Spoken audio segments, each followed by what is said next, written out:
हरिः ॐ स्वस्ति न इन्द्रो वेदश्रवाः स्वस्ति नः पूषा विश्ववेदाः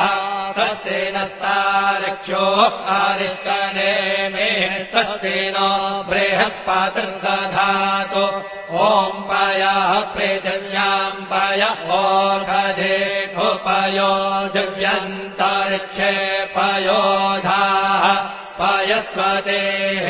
प्रदिशः सन्तु मह्यम् ॐ विष्णोररागमसि विष्णोः श्रोत्रेस्थो विष्णोः शूरसि विष्णोर्ध्रुवोऽसि वैष्णवमसि विष्णवे त्वा ॐ मद्भिर्देवता वातो देवता सूर्यो देवता चन्द्रमा देवता